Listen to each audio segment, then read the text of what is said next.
Hello and welcome to the Joe Ligato Show. I'm your host, Dr. Joe Ligato, and today we're going to be reading an article from the South China Morning Post. And this is on how China is beating the United States for the first time in global scientific hot paper rankings. And so we talk on this channel a lot about how China is doing everything better than the United States in every way that matters. I can't think of a single thing that the United States is actually doing better at this point. Life expectancy is higher in China. The value of their currency, so their purchasing power parity, the amount they can buy with their currency, things like that is better. They have higher home ownership rates.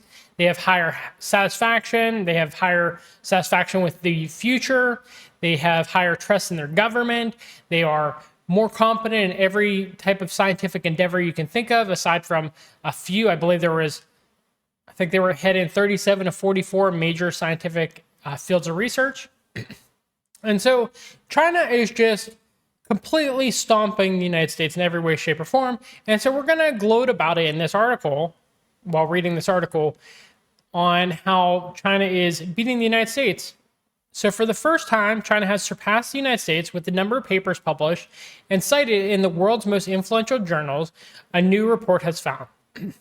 So something to mention here is the most influential journals in the world are actually usually Western journals. And so China is, to a very large extent, beating Americans, beating Westerners at their own game. They are able to get into journals that are mostly Western at a higher rate than Westerners are. China also ranked first on the International Papers citation chart in 6 major disciplines. Okay, and so these are the major disciplines. These are the ones that you want to be ahead in, because that's how China operates. China makes sure that if there is a field that is going to be beneficial for them in the future, then they are going to be the best at it. Okay, so agricultural science is the first major discipline that they are ahead in terms of international paper citations. Why is that important? Well, because of the fact that they want to make sure that their people can be fed and they don't have to rely on importing food from other countries, because the United States is trying its best to block China from getting access to other countries. They're trying to make sure that China is not a major trading power. Chemistry, so that's so that they can make various things, have chemical reactions in their rockets, things like that, create new materials, right? Computer science, so again, artificial intelligence types of things, making sure that they can build the supercomputers of the future, build their own chat GPT types of engines. Engineering, so constructing various buildings, constructing various equipment, et cetera, et cetera. Material science is a big one. I have a lot of friends who are in engineering and material science types of subjects, graduate school, they have their doctorates, they have their master's degrees, et cetera, et cetera. And so China is making sure that they have all these various equipments. I just got done reading about how United States can't produce hypersonic missiles, but China is essentially on hypersonic missiles 2.0 because of the fact that they figured out how to incorporate a material that allows them to push the hypersonic missiles even further and make them even more efficient and effective than before. And it was entirely because of China's dominance in things like material science. And then in mathematics, which is really, you could almost think of it as the computer language or the programming language of life. And so being good at mathematics really is kind of a foundational, fundamental type of area. STEMs is science, technology, engineering, and mathematics. And so that's where or is it medicine? I always get those two confused. It really should be both, because medicine is also equally important.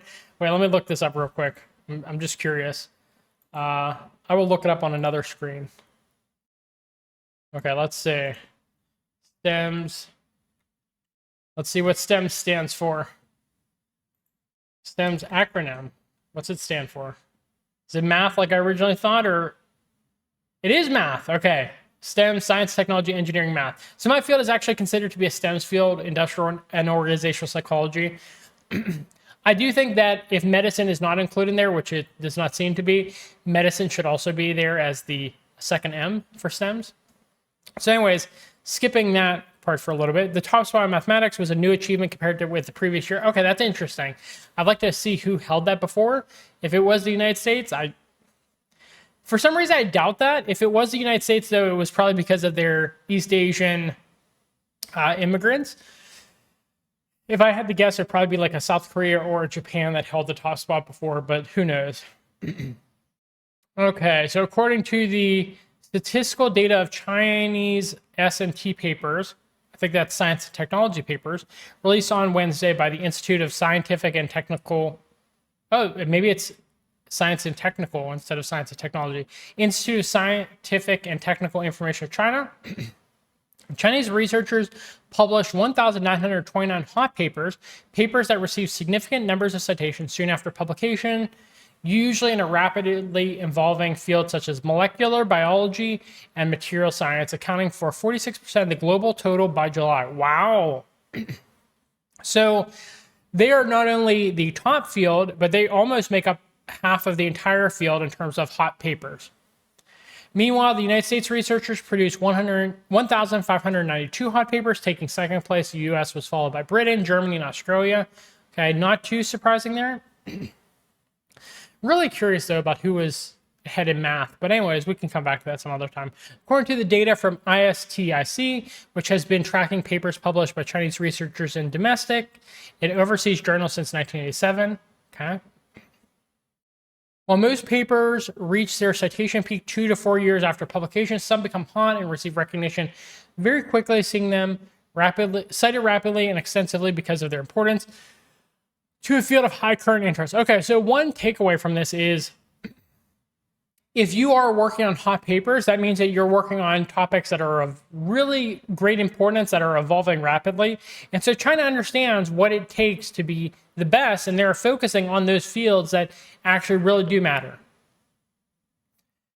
A key US-China science cooperation deal is about to end too. Okay, that's concerning. Hot papers are often measured in bi-monthly periods rather than years. They need to be no more than 2 years old and have citations among top 0.1% in their field over the past 2 months. Okay. Comparison, another indicator. Okay, we could skip this. In terms of highly cited papers, the report found China remained in second place with 57,900 papers, while the US took the lead with a total of 76,600 highly cited papers. Okay, so we might want to take a second to compare why does China have more hot papers, but fewer or is not ahead in terms of highly cited papers. I think it's because of the fact that they're focused on the fields that are changing as rapidly as possible. They are focused on the fields that are really cutting edge. And so it's not just about how high of a citation count, it's also how important of a field is it. Because I can think of a lot of feminist dance theory types of journals that you can get a lot of citations, but that doesn't mean it's actually a cutting edge field that's necessary for your nation state. And so you can see here that yes, China is improving overall in terms of highly cited papers, but they are focusing specifically on the things that actually matter, unlike the United States. Okay, so anyways, going back to this amounted to 41% of the global total for China. Okay, so that's the report also noted a significant increase in the proportion of high quality, high influence Chinese papers published in domestic rather than Western journals. Ooh, that's an interesting, let's highlight that. That's interesting. So they are publishing their high quality, high influence articles in Chinese journals instead of Western journals now. I mean, that tells you that they're building their own domestic scientific market instead of just being a part of the Western-led kind of international market. And so we could see that being more of a center of scientific inquiry in the future. I think it already is to a large extent, but the fact that even the Chinese are now going, maybe we shouldn't publish in Science, maybe we shouldn't publish in Nature, maybe we should have our own domestic brands of scientific journals that we publish our best articles in. That's good for them, and that's, I think, good for the rest of the world as well. The impact of China's core scientific and technological journals continues to grow, and their ability to attract high-level papers has been going up steadily, the report said. Last year, domestic journals published nearly 42,000 research papers with regard to national major projects and key research and development programs, covering a wide range of disciplines, including clinical medicine, agriculture, environmental science, electronics, communications, and earth sciences, the report said. Okay, let's see if we can get anything interesting from this last paragraph. Okay, so I do think that they are focusing on the things that matter to them. So clinical medicine, so making sure that they have the right pharmaceuticals, unlike the Western industry, which just tries to get you addicted to as many drugs as possible so that you can continue consuming from the system. They focus on agriculture for their domestic high quality journals, environmental sciences, so things like new electric vehicles, electronics, communication technology. So they're working on 5G, 6G technologies, earth sciences. Okay. Interesting. Well, it's really cool to see everything that China is doing here. And so China is, as I mentioned at the beginning of this, China is beating the United States in every way that matters. So if you found this article reading and commentary to be helpful, please give us a thumbs up. It helps us in the algorithm. Please subscribe to our channel on both YouTube and Rumble.